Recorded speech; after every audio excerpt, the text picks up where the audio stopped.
Hello, everyone. Welcome to the Sundry Times podcast, where we parse events, news, and cultural developments through biblical, psychological, and philosophical lenses. My name is Miss Mia, and this is our inaugural episode. And what a time to launch! Iran is going to be our topic, which is dominating headlines across every media platform. So let's dive into this complex and consequential story. But before we go to the nitty gritty and the heart of what's happening today, let's do an ancient foundations review or history review, because I'm a person where I'd like to understand what's going on from time immemorial. Okay. To understand modern Iran, let's journey back millennia. The land we call Iran has been continuously inhabited with organized agricultural civilizations in the Zagros Mountains over 3,000 years. Okay? The Greeks knew this region as Persia, derived from the word Pars or Fars, but locals have always called it Iran from the ancient term Aryanam, meaning the land of Aryans. Designation wasn't officially changed until 1935 under Reza Shah Pahlavi. The first major civilizations here were the Elamites. They're in the Bible, the Elamites, who flourished from around 2700 BC until their absorption by later empires. They built magnificent cities like Susa or Shusha. Remember in the book of Esther, Shushan, the palace? And they constructed ziggurats, which are pyramid-like structures. They're not really pointy in the top. They're the pyramids that have like stairs, like in the Yucatan.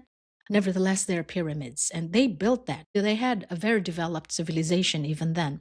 And sophisticated irrigation systems were also built. Enter the Achaemenid Empire, which is considered as the golden age of Persia. Iran's true emergence as a world power came under Cyrus the Great and the Achaemenid Empire. In 550 BC, Cyrus overthrew the Median king and united the Persian tribes. His conquests were remarkable, not just for their scope, but also for its character. Cyrus the Great conquered Babylon in 539 BC, and he did so peacefully and immediately freed the Jewish exiles, allowing them to return to Jerusalem. Now remember, the Babylonian Empire, King Nebuchadnezzar captured all the Jewish people, or the Hebrew people, and brought them to Babylon. And over there, they were enslaved for hundreds of years. But they had the desire, I should say, there was divine intervention for them to return back to their homeland in Israel. And it was under Darius, officially, they went back to their homeland. During that time, you have Daniel and then Shadrach, Meshach, and Abednego. It was during that time in Babylon where all of these things happened in your Bible stories. The Cyrus cylinder, which is still in existence, this is in the British Museum. This cylinder documented this decree, people of the Hebrew people being returned to their land, and is often hailed within that cylinder. It's a rock cylinder, and it's got hieroglyphics in it. It's got writings, and is often hailed as the world's first human rights charter. How about that? Under Darius I, the empire reached its zenith, spanning 5 million square kilometers and governing 50 million people through an unprecedented system of tolerance, infrastructure, and administrative sophistication. They built royal roads, established what's called a satrapies or governorships. They had a postal system, and they minted and standardized their own currency. How about that? This was the empire that clashed with Greece at Marathon. At this particular juncture in world history, the Greeks were emerging as a superpower. The Persians had a battle with the Grecians at Marathon, and they were defeated, and Alexander the Great burnt Persepolis. Now the cycles of power. After Alexander the Great burned Persepolis in 330 BC, many assumed Persian power simply just evaporated. But nothing could be further from the truth. This is a profound misunderstanding indeed, because Iran experienced continuous cycles of revival and reinvention. The Sassanid Empire revived Persian glory and made Zoroastrianism as a state religion, engaging in centuries-long conflicts with Byzantium. For centuries, the Persian Empire stood as the perennial rivals of both the Byzantine East and later the Ottoman Turks, and the Sassanids waging epic wars with Constantinople before Islam's arrival, and fighting between the Islam religion, shaping religious and political borders that we see today. As we know, Iran is 90% Shia, and Iraq is 65% Sunni. And a lot can be said about this. There was a war when Saddam Hussein waged war against Iran in the 1980s for this reason. Now, going back to our history. Even after the Arab Islamic conquest in 51 AD, Iran helped to transform the religious landscape. Persian culture did not disappear. It shaped or helped shape the Islamic world. Language, administrative systems, cultural sensibilities of conquerors were themselves conquered by Persian civilization. Enter the Pahlavi era and revolution. Fast forward to the 20th century. 1925, Reza Shah Pahlavi seized power and launched an ambitious modernization campaign. In Iran during this time, like Ataturk of Turkey, he pursued aggressive secularization, banning veils, promoting Western education, building infrastructure, and curtailing clerical power. His son, Mohammad Reza Shah, this was the one that was deposed in 1979, continued his trajectory, particularly after the MI6 and CIA orchestrated coup in 1953, and reinstated him following Mohammad Mossadegh, who was prime minister from 1951 to 1953's nationalization of Iranian oil. At this time, Iran was very wealthy because of petrol. The Shah's White Revolution of the 1960s brought land reform, women's suffrage, and industrialization fueled by oil wealth. The king had a secret police. Ultimately, power gets absolutely corrupted. So, the king had this Savak secret police which suppressed dissidents. There was wealth equality that was rampant, and the rapid westernization alienated traditional populations who felt their Shia identity was under siege. In 1978, protests erupted across the country, kind of reminiscent of the Bolshevik Revolution, and the Shah fled in January 1979. From this point on, under Ayatollah Khamenei, the clerics have ruled. Ayatollah Khamenei returned from exile, and by February, the Islamic Revolution had prevailed. What emerged as a theocratic system, unlike anything the modern world has seen, was promulgated by the Shia clerics of Iran. The concept of the Valayat-i-Faqih, guardianship of Islamic jurists, placed ultimate authority and not in elected officials, but in the supreme leader. First was Khomeini, and then Ali Khamenei, until his recent death about 2 weeks ago. The system consolidated power through the Guardian Council, which vetted all laws and candidates, and the Islamic Revolutionary Guard, or the IRGC, enforced ideological conformity. The revolution's impact on women had been particularly egregious. Since 1979, hijab had been compulsory for all women and girls in public places. Non-compliance has brought fines, imprisonment, flogging, and restrictions on travel, education, and even employment. Recent laws have escalated punishments to up to 15 years of imprisonment for non-compliance. So it's pretty stringent, to put it mildly. And the tragic death of Mahsa Amini in 2022, arrested by the morality police for wearing an improper hijab, sparked the women, life, and freedom protests. Hundreds were killed in 2022. It was on the news with the subsequent crackdown. This systematic oppression violated fundamental human rights as documented extensively by the United Nations, Amnesty International, and other Human Rights Watch. And then what about the regional destabilization? The IRGC's influence extends far beyond Iranian borders through its Quds Force, which funds and trains proxy-militant groups across the Middle East. In Lebanon, we have the Hezbollah, which receives millions in funding and sophisticated weaponry for attacks against Israel. In Gaza, both Hamas and the Palestinian Islamic Jihad receive over $100 million annually, along with rockets and military training. The Houthis in Yemen gets missiles and drones used against Saudi Arabia and international shipping lanes. So, and in the news, we see the Strait of Hormuz being controlled by Iran, and over in the Yemen side, the Red Sea is disrupted by the Houthis. So world trade is being disrupted in these particular regions by the proxies of Iran. In Iraq and Syria, very Shia militias receive support to maintain Iranian influence and attack American and Western populations.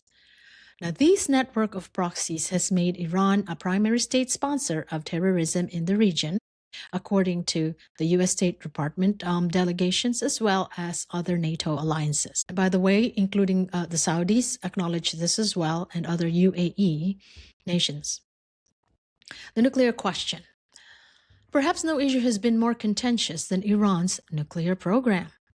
Ironically, this program began in the 1950s with American assistance under the Shah as part of the Atomic for Peace initiative. This is post-World War II, post-bombing of Hiroshima and Nagasaki, when the world kind of endeavored to limit this type of weapon or weaponry. Iran signed a nuclear non-proliferation treaty in 1968. After the revolution, the program was abandoned and secretly restarted in the 1980s. Clandestine enrichment facilities were exposed in 2002. A pattern emerged, incremental progress punctuated by negotiations, and had temporary suspensions and then again renewed accelerations. So this was cyclical. They would have sanctions. The IRGC or the Iranians would declare that no, we're not proliferating publicly, but then secretly, supposedly, there was enrichment, okay? In 2015, the Joint Comprehensive Plan of Action, or JCPOA, promised sanctions relief in exchange for strict limitations of enrichment.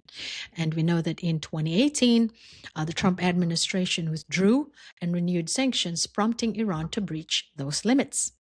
By 2022, Iran was enriching uranium to up to 60% purity, which is dangerously close to the 90% threshold of weapons-grade material. Why is this an issue? Why is nuclear proliferation in Iran such a contentious topic? Enter an eschatological angle.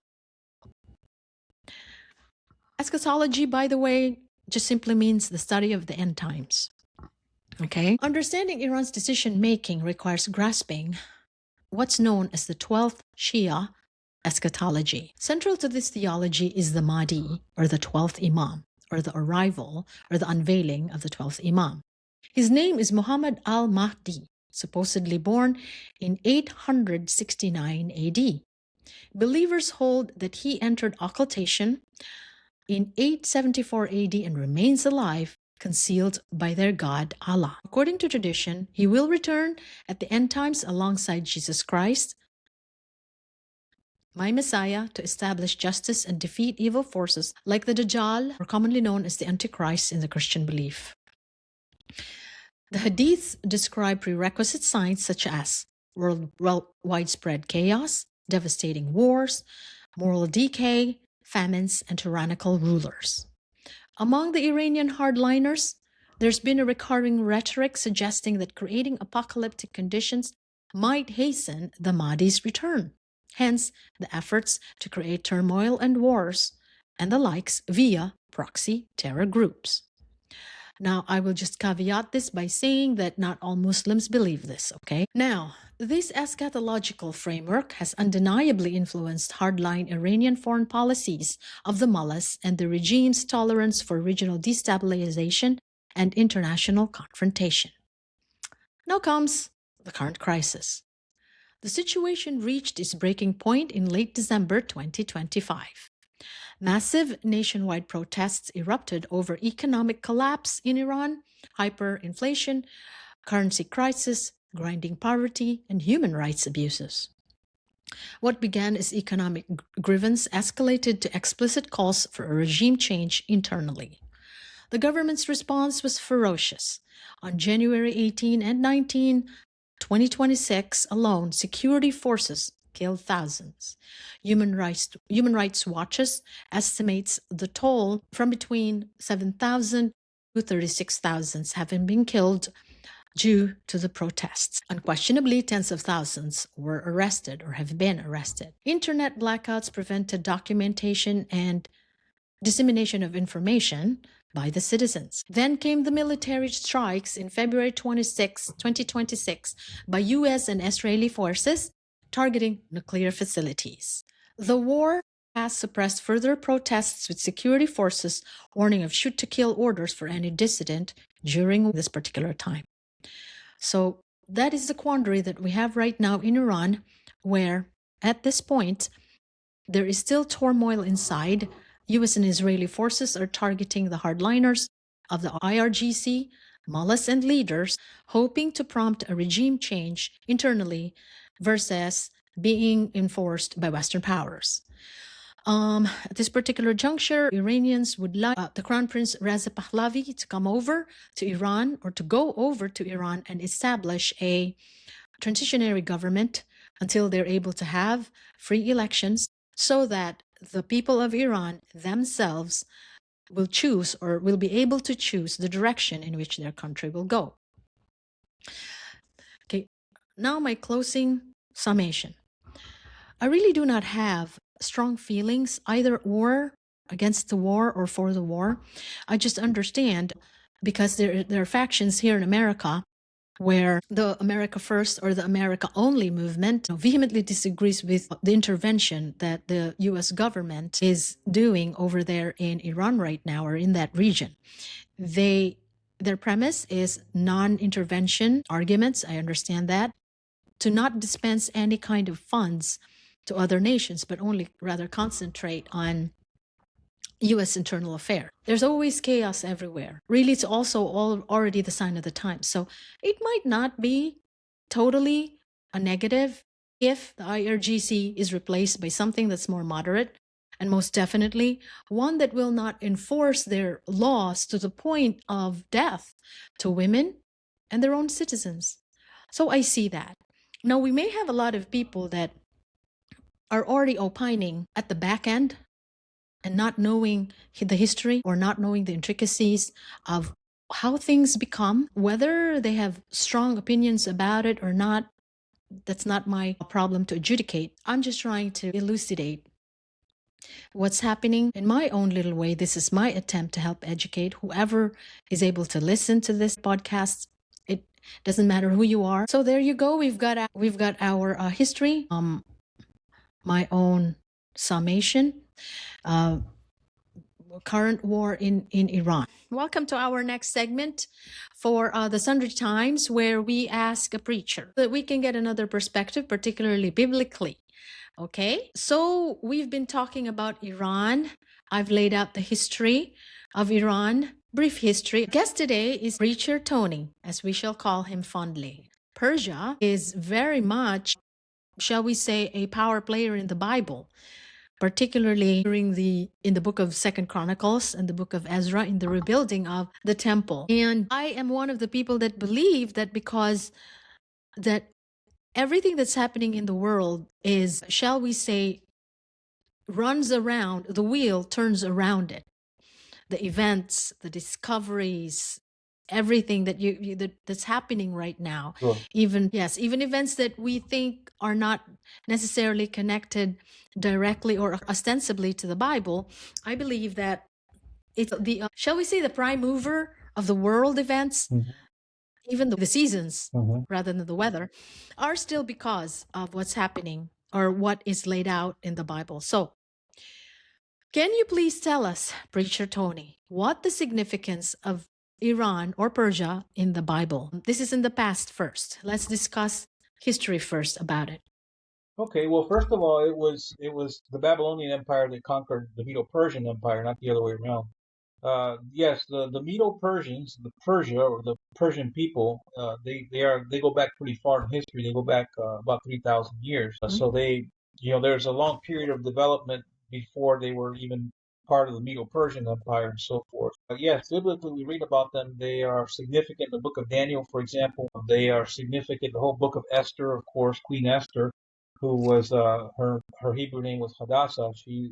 She was a Persian queen, even though she was Hebrew, she was a Hebrew woman. But she was her husband was Artaxerxes, the king of Persia at the time.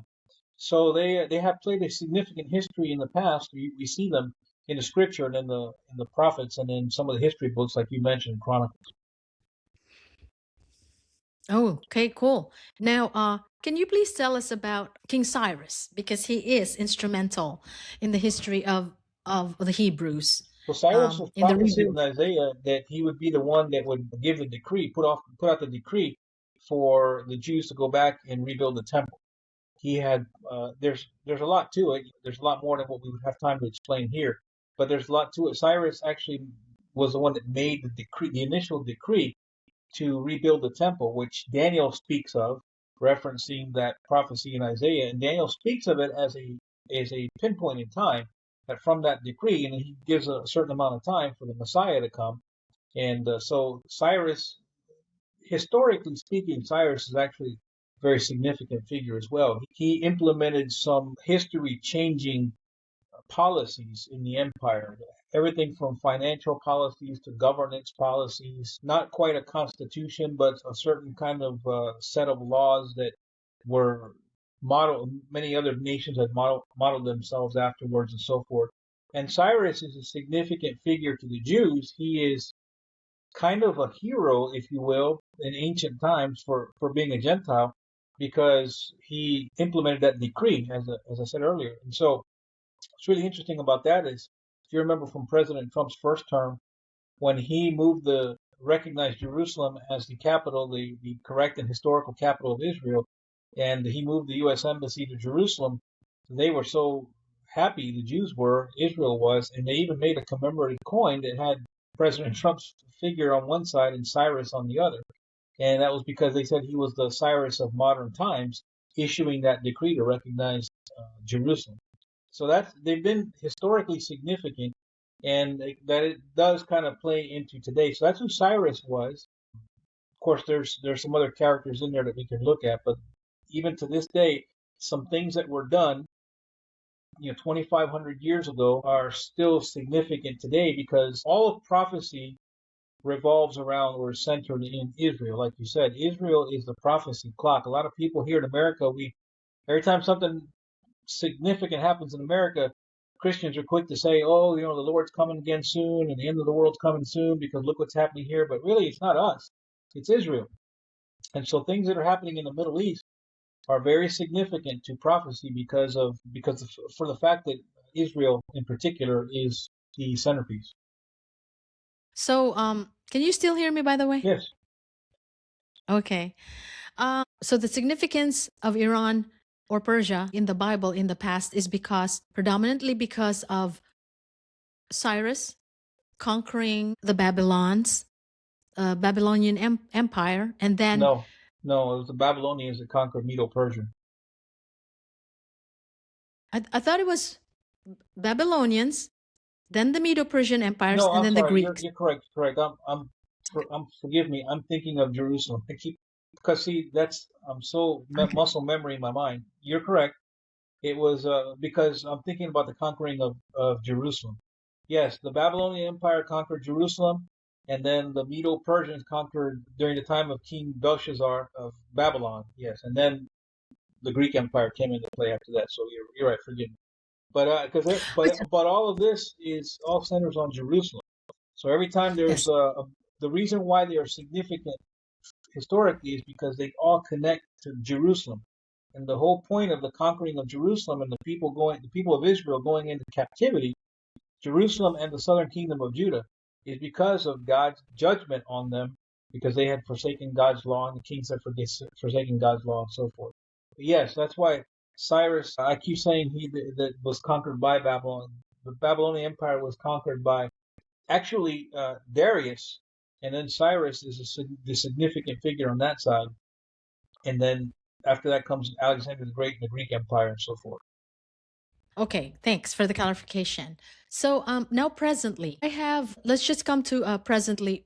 when the Islamic Revolution happened in the 70s, and now they're able to really have a stronghold of the entire nation.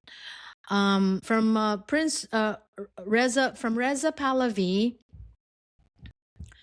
the Shah of Iran, he was deposed because there were corruption happening. It's recorded, and there was a great disparity between wealth and, of course, authoritarianism or autocratic rule. Then the Islamic revolution happened, and then we are now in the situation. According to Shia writings, they are expecting this 12th Imam or the Mahdi. Okay, you probably are familiar with this, right? In their writings, some extremists say there should be a cataclysmic event that should happen for the Mahdi to come an in. apocalypse, A kind of apocalypse. And they also say that this Mahdi, along with Jesus, will put everything right. correct. And I they'll mean, finally have yeah, their, I mean, the writings, I mean, say they'll that, finally yes. have their global caliphate. So the things that are happening, the terrorism, because it's now well recorded that IRGC is involved in funding many satellite, what I call as their satellite terrorist groups, such as the Houthis in Yemen, the Hezbollah in Lebanon, and of course Hamas. in Gaza they have their own. Yeah, in Hamas they help fund. Hamas by themselves. Tell me. Same thing with ISIS and Al Qaeda and every other terrorist group you could ever name. Yes. So they have really been a cause for chaos in the region, right? So now many people might say that eschatology is kind of similar with the Christian theology when Jesus comes and peace on earth will happen. However, please can you explain more about that they kind of equate, many secularists equate this with? That I would say is that it's their version of a Messiah that they're looking for. They're waiting for that Mahdi, that 12th Imam. The Jews are waiting for the Messiah. And then the Christians recognize that Jesus Christ of Nazareth was the Messiah and that he's coming back. So the only similarity is that in the end times, all three groups, two of the Abrahamic faiths, I don't consider Islam an Abrahamic faith, although I know most scholars will say that, but it's a whole different religious system. But anyway, it's because that's the only similarity. Now here's the difference: is they're trying to bring it in, whereas the Jews, they believe that they're simply waiting for the Messiah. The Messiah is going to come on his time and set everything straight and bring Israel back to her glory and in a very preeminent position in the world. And of course, Christianity teaches, and the Bible teaches that that Messiah already came. That was Jesus, but he's coming back. And of course, he's going to come back. He's going to he's going to take the church with him. He's going to bring the 7-year tribulation, which is a time of judgment on the world. Is a time of bringing the Jews to understand that he was the Messiah that came the first time. And then, of course, there's the 1,000-year reign, which is called the millennial reign. But really, that's the only similarity. Now, why is there a similarity between the three? Well, it's simply because of the enemy. Anyone who believes in God, any true belief in God has to automatically include with that the true belief in the archenemy of God, who's Satan, the devil. One of the things, anybody who studies the Bible will understand that the by far trait or power, if you will, that Satan has more than anything else is his power of deception. He's a deceiver. He's an imitator. And so the Bible talks about a figure called the Antichrist. Well, the Antichrist is a human figure, but that Antichrist, that human figure, is empowered by, obviously, should be obvious from the studies, from Satan. That's right. He's always done that from the very beginning. As a matter of fact, the very first recorded words of Satan in the Bible, on the earth in the Bible, is found in Genesis chapter 3, in verse 1. The very first words he said were, "Yea, hath God said." So we see that he's sowing the seeds of deceit and doubt from the very beginning. So of course, if what is actually going to happen is that God, the Lord Jesus Christ, is going to come back, then, and Satan knows that because Satan knows prophecy probably better than any one of us, then he knows that the best way, he can't win against the Messiah coming, but the best thing he can do is to try to deceive people into following a different Messiah so he can take as many souls within the hell as he can. So he invents this Mahdi, and he's blinded the Jews into not accepting the actual Messiah that came. So they're when this whoever comes on scene, he's going to put on such a show. He's going to be so convincing that the Jews are going to follow him and believe that he is the Messiah. Now, I'll tell you what, that was pretty evident when President Trump, in that first term, he moved that U.S. embassy to Jerusalem because boy, they made that Cyrus coin, and they're about this close to venerating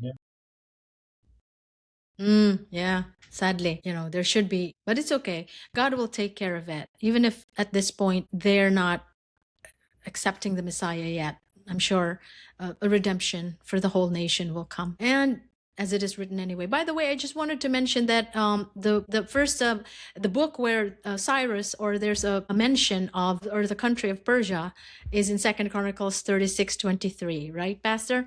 It says, "Thus saith Cyrus, king of Persia, all the kingdoms of the earth hath the Lord God of heaven given me, and he hath changed me to build him an house in Jerusalem, which is in Judah. Who is there among you of all his people? The Lord his God be with him.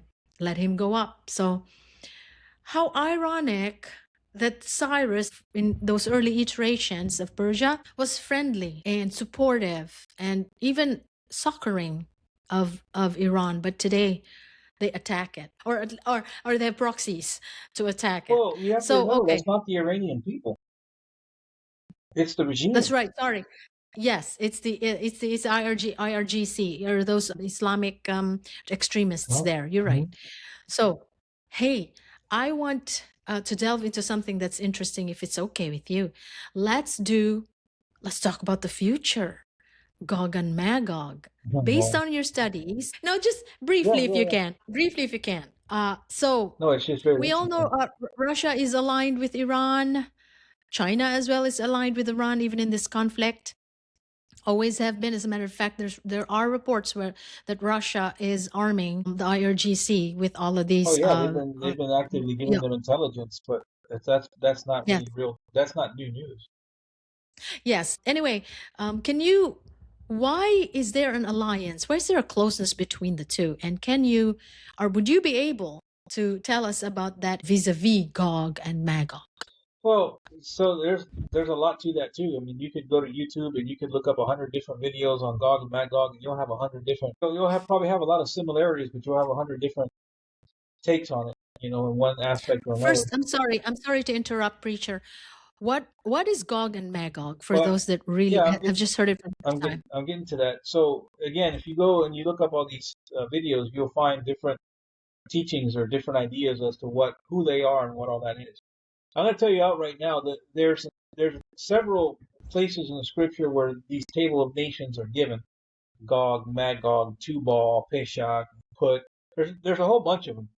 And over the years, it again, you go to depends on which Bible scholar, which book you read, you'll find that there's some variations on who those peoples or which those nations could be. There are some of them that are pretty well, established. Like Put is generally agreed to be Ethiopia, and things like that. Of course, Egypt has always been Egypt, but with regard to Gog and Magog, um, first of all, typically Gog is referring to a person, whereas Magog is referring to uh, a kingdom. Typically, is when you look at it in scripture. It's a land, it's an area. Now, where is it? Well, depending on which commentary you read, some will say that's in, northeast of Syria. Some will say that's in the Persian, as far as Persia or Iraq, which would have been ancient Babylon. Some point as far as Turkey. Excuse me. There are references to the kingdom or kingdoms of the north or from the north, and there are lines that you can draw, latitude lines that go up almost straight north from Jerusalem, and that's you go right through Moscow, Russia, or very close there too. And so the question of who is Gog and Magog, that's not actually answered in Scripture. It has been generally agreed by scholars that it typically refers to an alliance between Iran and Russia. But you got to remember something: Iran, the Persians, and the Russians have never really been aligned. During the Soviet Union time, the only time they ever got into a good relationship was when the regime took over in Iran, and then they became enemies of America because it was convenient to the Russians, to the Soviets, because they were enemies of America. So that's why they were well aligned. Now, if this regime falls and the Iranian people get something similar to what they had before, whether it be purely democratic or if it's some variation of it, it's not going to be like America, obviously, but some form of democratic government or some form of constitutional or parliamentary monarchy with the Shah's son with Pahlavi, or I don't know, but if they just drop this regime and they're no longer Islamic extremists who want to bring in the end of the world and they want to Mhm. be enemies of the great Satan, America, and all that, or enemies of Israel, which by all accounts, the Iranian people, the actual Persians, they're not enemies of America or Right. Israel. So then who's Russia going to be aligned with if Russia is still part of it? So, and Rosh is mentioned in the scripture. A lot of people say, well, that's an ancient form of Russia and all that. I don't know. And the reason why I say I don't know is not because I haven't studied it. It's because it's so vague in the scriptures. And Mm. then you read 15 commentaries, you get 10 different opinions. Mm. So, but here's something that's very interesting because it's kind of where I'm getting to. If with everything that's happening right now, if the IRGC does fall, that regime falls, and Iran goes back to being a progressive, open country of people who don't want war, don't want to take over, they just want their own culture Just and their own mind and all secularism, that, then democratic, yeah. then who else is there that might fit the description of Gog and Magog for the Ezekiel 38 war, 38, 39, and that they say, and by the way, Mm. we're not even sure. I've talked through this. And when I talk to people, I said I cannot be dogmatic on this, but I believe that that Gog and Magog war probably will happen after the rapture, and either right before the time of the tribulation starts, or just during the beginning of the tribulation, because we know God's going to intervene. It's not going to be very long. It's going to be very short lived. And so Mm. but so we don't. I can't be dogmatic. There are those who teach that's parallel with the Battle of Armageddon at the end of the tribulation. There are those who say that might happen before the rapture happens. So as far as the timing of it goes, you can't be dogmatic on it. Now, but who? Well, there is a nation who is not exactly friendly to the United States, or at least their regime is not, their president is not, who's keeping his eye on all this, and who's also been deeply connected, although probably not as obviously as Iran, but deeply connected to terror groups, and but who has voiced an opposition to the United States.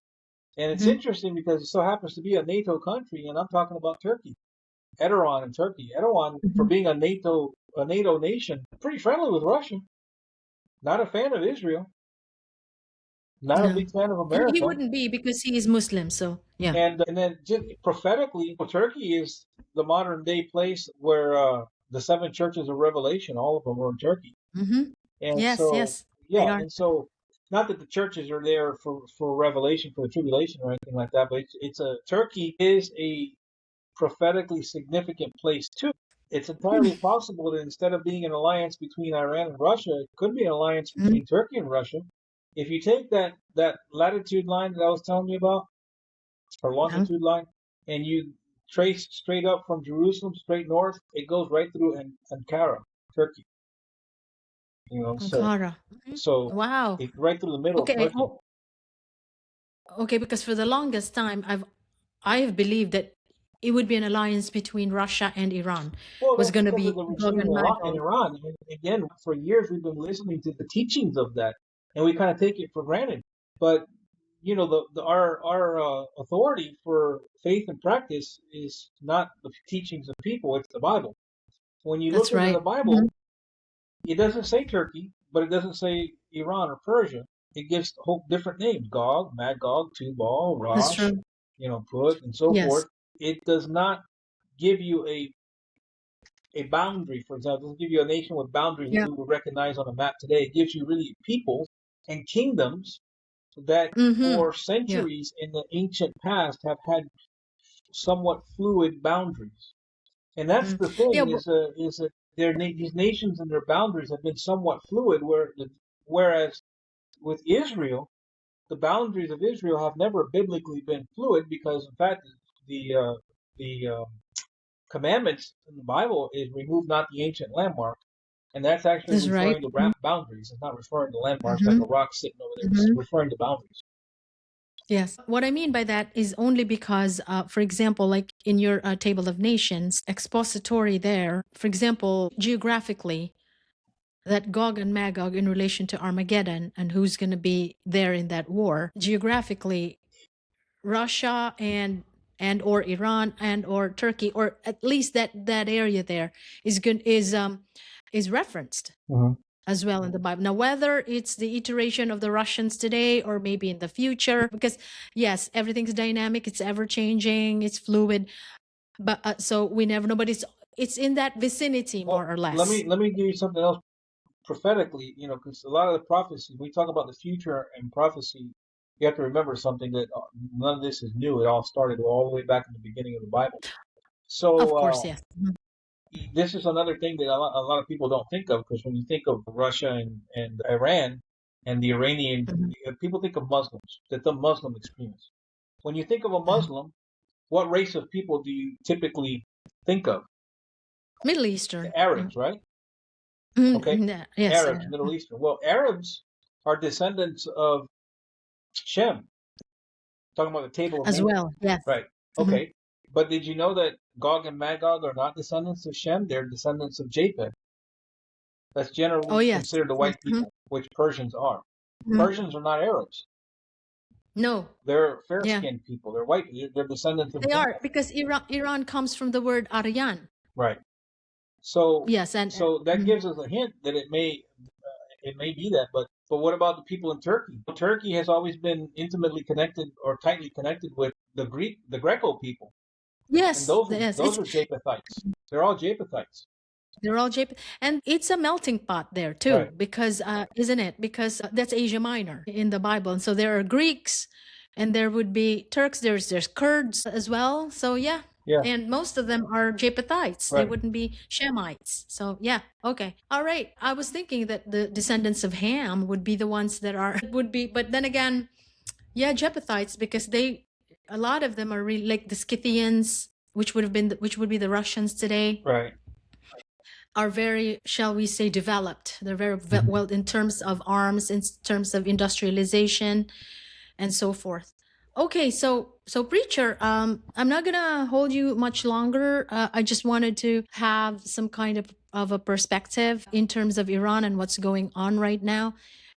Just one thing to bookend my curiosity. You would not consider this current conflict that's going on right now in 2026 as the very conflict that will lead to Armageddon, would you? Not Or would Armageddon. you, or I'm sorry, very big and cataclysmic happening Are you to the talking about the Gog point? Magog war? No, Ezekiel 38 and 39. We've been touching on that, but Oh, okay. this what's happening right now is a realignment and a moving of chess pieces. There's some major realignments that are going on, and it's interesting that now, I mean, just here now in 2026, it's been a fury from the United States. So I mean, we've done several realignments in different parts of the world. The amount of peace between nations and the conflicts that have been stopped by this current president, President Trump. I mean, nobody, whether you like Trump or not, nobody can deny that he has brokered peace between several different nations. And then there Yes, are yes, realignments of the realign. There are, I'm talking about political realignments, but we've got some geographic and geopolitical realignments. yes. We have Mhm.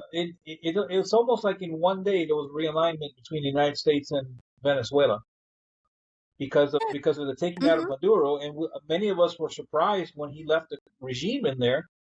But the vice president, who's the president now, what's her name? I forgot. But anyway, the Vance. woman, huh? Yeah, Oh, I'm sorry. Yeah, some Darcy. Darcy. Yeah. She's fallen very much in line with everything that our Yes. administration wants. And then Mhm. yeah, you got this going on in Iran. The interesting part about it is how Iran has fired many of its rockets to the surrounding nations, the Arab nations, and has ticked them off.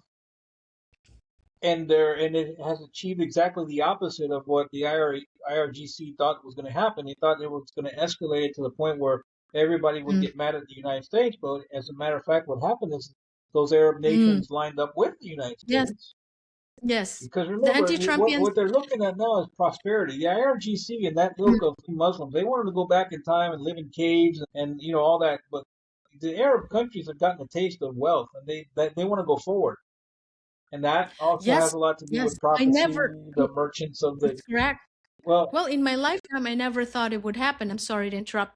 Basically, for example, I never thought that the women would be able to drive in Saudi Arabia, but now they are they are given licenses already. So yeah, I mean that alone, and I think the younger generation who have been exposed to Western education, I think those young princess that have studied in uh, Oxford or Harvard or whatever. My thinking is their knowledge have opened their minds up that if they work for prosperity, their countries might just survive because, for example, with oil, with alternative energy being explored all over, everything from what was that? The lithium batteries, minerals, and everything, and even dare I say, cold fusion. They're being explored and studied, and with that, if they just rely on their oil, I don't think their countries will survive. So they have to diversify, right? I never thought that would happen, but it's happening. yeah. So Yeah. you have these alignments that are going on, and the Arab nations have tasted, like you've been saying, they've tasted this prosperity. Another part of prophecy towards the end of Revelation is the merchants cry over this city named Babylon and the system named Babylon. Babylon that falls, and which God Mhm, destroys, mhm, and the Antichrist mhm, also turns against, and they cry and they bewail her because they've been made rich by her. Now, who's Babylon? Who's mhm. Babylon the Great? We don't know.